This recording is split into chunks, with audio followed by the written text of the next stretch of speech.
Abonnez-vous sur notre chaîne YouTube en cliquant sur la cloche, likez, commentez et partagez la vidéo. À l'hôpital Tenon, on est d'accord. Bon, ce qui vous met en colère, c'est que vous ne toucherez pas la fameuse prime de 1 500 €. Oui, tout à fait. Alors, en fait, ça me met en colère, mais après, comme j'ai expliqué à plusieurs reprises, c'est pas pour l'argent que je fais ce travail. C'est pas pour ce que je gagne tous les mois. Combien gagnez-vous? Par mois, je gagne 1 370 € avec 2 week-ends de prime. 1 370 € prime comprise? C'est ça. Donc, quand je suis en vacances... Net. Net, ouais. Heureusement. Tout à fait. Avec ma reprise de 11 ans d'ancienneté. Hein. Avec 11 ans d'ancienneté, vous gagnez 1 370 € net. Oui. Vous êtes aide-soignante. On voit combien dans les hôpitaux français on est mal payé. Et on est sous-payé. C'est un véritable scandale, hein, ça. Véritable scandale. Alors, poursuivez. Donc la prime, vous n'avez pas touché la prime? Non, tout à fait. Mes collègues l'ont touché, en fin de compte, en réanimation, donc là, sur le salaire du mois de mai. Oui. Donc nous, déjà, dès le départ, on nous avait dit qu'il y avait plusieurs critères, plusieurs petites étoiles, en fin de compte, pour pouvoir toucher cette prime. Bon, comme je l'expliquais, dès la première petite étoile, tout de suite, on n'est pas dans les critères et tout de suite, on sait qu'on ne l'aura pas. Vous ne l'aurez pas. Donc, il fallait être présente, par exemple, dès le début du confinement, jusqu'à fin avril. Alors, justement, tiens, à qui est destinée cette fameuse... Quentin va tout nous dire. À qui est destinée cette fameuse prime de 1 500 €? Alors, à la règle, c'est 1 500 € dans les 40 départements les plus touchés par la crise. Donc, Île-de-France, Grand Est, Hauts-de-France, Bourgogne-Franche-Comté, Corse et Mayotte. En gros, voilà. Donc, Alicia a été éligible. Donc, vous étiez sur éligible. Ce critère-là. 500 € dans les autres départements. Ça peut grimper jusqu'à 1 500 € selon les établissements pour certains soignants, pas plus de 40% du personnel. Et alors, pour les soignants venus en renfort, là c'est intéressant, ils sont éligibles à cette prime, mais sous condition, selon le décret qui a été publié mi-mai. 1 500 € s'ils étaient présents du 1er mars au 30 avril, la moitié s'ils ont loupé 2 semaines et ils n'y ont pas le droit s'ils ont loupé 1 mois ou plus. Voilà. C'est votre cas. Alors, ma présence, en fin de compte, a été du 11 avril jusqu'à fin juin.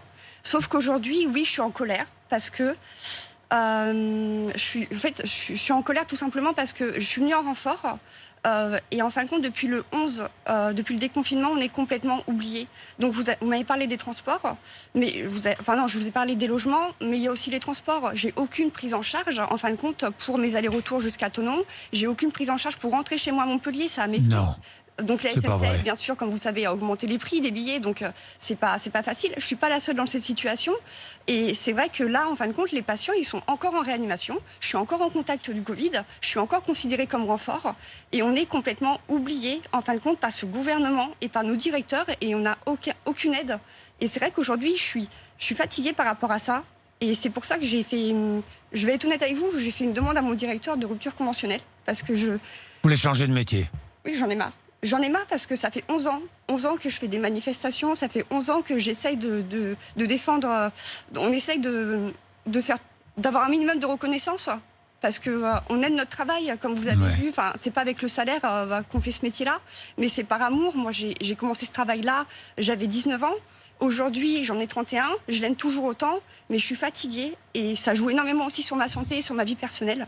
Et je pense qu'arrive un moment, oui, c'est peut-être bête, mais je pense qu'il faut un moment passer le relais et peut-être passer à autre chose.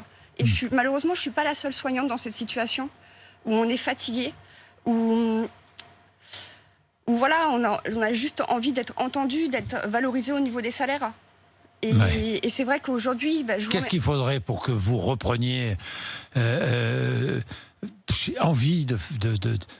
Vous aimez votre métier, mais qu'est-ce qu'il vous faudrait pour que vous l'aimiez à nouveau, ce métier? Vous êtes découragé, je le sens. En fait, je suis découragée, pas par rapport à mes patients, parce que les conditions de travail, c'est du sous-effectif. Moi, je viens de 8 ans du public, ça a été du sous-effectif en continu, où parfois, je suis triste à le dire, mais parfois, j'ai été obligée d'être maltraitante auprès de mes patients. J'ai dû les négliger à certaines reprises, et il y a des moments où je ne me reconnaissais plus dans mes valeurs d'aide-soignante, donc j'ai préféré parfois partir, démissionner de certains postes. Et c'est vrai qu'on a tous des valeurs, et c'est vrai qu'aujourd'hui, je ne m'y retrouve pas forcément dans ces valeurs auprès de cette société. symboliquement, ce sont les médailles qu'on est en train de jeter à la poubelle à Charleroi. Les médailles que nous a confiées les présidents de la République et son gouvernement. Alors leurs médailles, ils peuvent les garder. Et c'est ici à Charleroi que va commencer. Les médailles, c'est la poubelle, c'est pas ce qu'on veut. Les médailles, c'est pas ce qu'on veut, c'est la reconnaissance, des salaires, des moyens et arrêter les fermetures de lits. Voilà ce qu'on veut actuellement dans les hôpitaux et sûrement pas des médailles pour remercier les soignants. Voilà, Monsieur Macron n'a qu'à bien se tenir. Les médailles, il peut se les garder et direction la poubelle. Voilà, une belle action revendicative de la part des personnels de Charleroi aujourd'hui. On remercie beaucoup. Et on espère... Abonnez-vous sur notre chaîne YouTube en cliquant sur la cloche. Likez, commentez et partagez la vidéo. Abonnez-vous sur